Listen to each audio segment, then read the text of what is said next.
We're not going to let you get hurt, okay? Damn, dinosaurs, baby. Hey everyone, welcome back to the Movie Buddy. I'm your host, Josh Blumenkrantz. Today, I am reviewing Jurassic World Rebirth.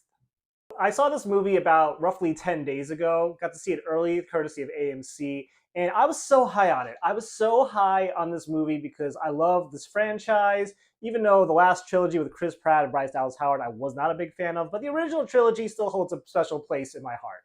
So going into that screening of that movie, I was like pumped, I was like feeling it, and by the end of it, I was very high on the movie. But seeing it again, we got some flaws here that I gotta bring up because I can't let it go. But yeah, this is gonna be a slightly spoiler-filled review of Jurassic World Rebirth. So if you have not seen it, come back and then listen to this, and we'll kind of go from there. Before I get into this, disclaimer: make sure you are in the movie theater before the Odyssey teaser comes out, because let me tell you, seeing that on the big screen for the first time is a lot better than seeing a leaked version on like X or anywhere else, because my God, that new Nolan film looks amazing. I'm not going to get into any more, but just make sure you get in there. It's right after Nicole Kidman does her AMC shtick. So, we got a whole new cast of people here. You got Scarlett Johansson, you got Jonathan Bailey, you got Mahershala Ali, and you got this whole family of people that honestly I did not really care about, and I'll tell you why in a second. But let's start with the positives. Scarlett Johansson, she's kind of like an ex-military co-ops person. She's kind of in this for personal reasons, but I kind of feel for her a little bit because she lost her mother. She didn't show up for the funeral, so she's got her own like issues, but the movie doesn't really dive into that too much, which is kind of disappointing. Like I kind of expected more, but Scarlett is great with what she's given. Like she kind of sells the script. She's got like that action heroine built into her, and I want to see her do more of these kind of roles. Like enough with the MCU. I mean, she can't really go back to the MCU because she's like dead now, but like still, like I love her in this. It's like action adventure. More of that from Scarlett. She was great, very captivating. Also, you got Jonathan Bailey, who you might know from like Wicked and Fellow Travelers, and this guy's got charm for days. He was so good. He's got this like intelligent, nerdy kind of guy going on, but he's still a little bit like handsome. He's basically this guy who like works for these pharmaceutical museum types, and like it's a dying field that he's in. He like loves dinosaurs, but like he just wants to find like a purpose with it, and he kind of gets hired on this mission to go and help them kind of discover dinosaurs because they don't know how to do it. And then that leads into Mahershala Ali, who's like the leader of the team. I liked his work in this movie. Like he's got a how like family background, which was really nice to see. And this guy's been through a lot. Like Mahershala Ali, I love that as an actor, and it's good to see him in roles like this where he gets to really shine.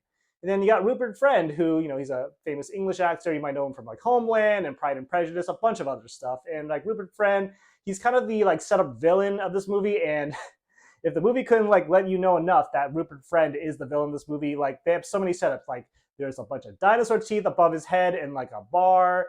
The boyfriend in the family, who Xavier, by the way, in this family, he's very good. He was like the kind of comic relief of this film. Him saying like, "You're kind of creeping me out." It's like, we get it. We know that Rupert Friend is like clearly the villain of this movie. Like you could have not painted a mental picture. And that's the problem with this movie. This movie is basically expecting us to not know what to expect. Like we haven't seen these movies before. We've seen these movies before. We've seen Jurassic World Rebirth in like other variations of the Jurassic movies. Like you're just basically treating us like we don't know what's coming, but we do. And that's what leads me into kind of like the problems of this movie. It's just the overall setup of several things that kind of go down. Like on my first viewing, this didn't bother me because it's like, you're kind of taking it all in, you're kind of absorbing all of this information that's kind of presented to you. But then once you watch it on a rewatch, you start to notice these things, and it's kind of a drag that this movie kind of goes through in terms of the pacing. Like I cannot tell you how long it took you to get onto the island. It's like maybe 45 minutes into the movie until we finally get on the island. It's like we're on the boat. The sequence in the boat was actually pretty good with that whole like dinosaur, like jumping like a freaking dolphin or whatever. And I'm just like, okay, this is cool. This is cool. Like, like you're hanging on the edge, like who's gonna fall into the water, kills like a bunch of teammates. It's like it's Jurassic. It's the action. We love to see it. But I just wanted them to get to the island with all the other dinosaurs already. I'm like, let's go. What are you doing? And this family, the Delgado family, I just did not care for their storyline in this movie. Like, you got a dad who is sailing the boat with his two daughters and her daughter's boyfriend for some reason, but we don't go into why. It's like they've done this before, sure.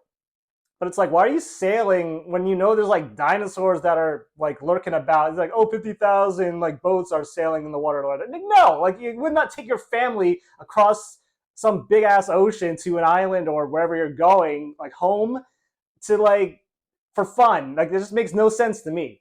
And then like the daughter is kind of like the older daughter is like kind of like whining, like, oh, like why can't you just like accept my boyfriend and like everything? It's just like she was kind of whining like a lot, and like I just wanted more. I love that actress, like she is very good. Luna Blaze, who was in like Fresh Off the Boat and Manifest, and it's cool to see her in like a sort of leading role here in a movie, which is awesome. But like I just wanted her to do more. Like I wanted her to be like not the damsel in distress, but like the like heroine, like someone who like kicks action. She has that one scene with the raft, which was really cool. That whole raft sequence, I'm jumping ahead, but like the raft sequence, like on the island with the Tyrannosaurus Rex, that was good. That was actually suspenseful because I really was like wondering, like, are they going to kill off one of these family members? And of course they don't. They don't. And like, you know, the little girl is like under the raft, and like you thinking like, oh, like is she gonna make it? Probably, but like still, like the suspense was there. But when she finds freaking that little dinosaur, what's her name? Dolores. That's the thing. I can't even remember Dolores' name because Dolores does nothing in this movie too. It's just like a little cute dinosaur. Which, by the way, the young daughter is like saying, "Oh, like I hate dinosaurs," and then she meets Dolores and it's like, "Oh, I like dinosaurs now." Like that makes absolutely no freaking sense. Like it's a plant eater, sure, but like still, like they're trying to make it like this kind of like baby Yoda cute thing, but like honestly, it just bogged the movie down for me. The second time around, I noticed this, and I was just like, okay, this was really not needed in the movie. Another problem I had in the movie is that Teresa said to Ruben, her father, that like Martin tried to kill her. He doesn't even believe her. It's like if my child said that someone tried to like kill them, like I would at least have some like empathy or like kind of believe what they're saying, but like no, he just doesn't give a shit. It's just like it makes no sense. Like father of the year right here, like no, like what are you doing? And here's the thing with just the dinosaurs in general, you don't see them that much in this movie. Like there are like total like 6 big scenes with the dinosaurs on this island, and that's it. For the most part, it's just humans talking, and it's just humans who are basically pretending to be God. Like they just want to kind of come up with this drug that will extend human life. That's basically the point of all of this. Like they want to extract the samples from the dinosaurs and get the hell off of this island so that they can kind of make a profit. And even Scarlett Johansson says it in the movie. Like Zara, she says that like, oh, or Zora. Zora is her name. But like she says that like, oh, you're in a dying field and like you're about to be out of a job. You should do this. And I'm just in it for the money. You're in it for the money. Let's just do this. Like that's the whole problem with these human characters is like, why am I connecting to them? Like the only person that's there for legit reasons is Jonathan Bailey's character, who he was great. Like I just wanted more of him. But like everyone else, they're just in it for the money. They're in it for the money and the like prestige to come up with this like drug to kind of extend human life. Like nobody's doing it for the right reasons, which I found to be a big problem in a movie like this. And there's just things in this movie that happen that just make no practical sense. I mean, yes, it's a Jurassic World Rebirth movie, like with dinosaurs. What do you expect? But like, still, I just want some kind of practicality in it a little bit. Like, for example, like during the whole like raft sequence, like she sees the T-Rex, and then the raft is like covering the T-Rex, and then when the raft goes down, the T-Rex is just gone. It makes no sound. It just disappears. Like, does this T-Rex have some like fucking hyperspeed, or like can it teleport? Like, I know they're like cross-mutant dinosaurs and everything, but like still, that was just ridiculous. I know I might sound like I'm trashing this movie quite a bit, and I sort of am, because you know, after that second viewing, I just felt very different. I don't know what it was, but there are some good moments. There's a really good scene where they're like in the brush, like with the grass, and it's like Henry and Zora, and I love the romance between those two, like the implied romance. And they see these dinosaurs, and like just the classic Jurassic Park theme kind of kicks in. Alexander Desplat does a very good job with the score, and you just see these dinosaurs basking in their natural habitat, and it's just like so beautiful to see. Shot on film,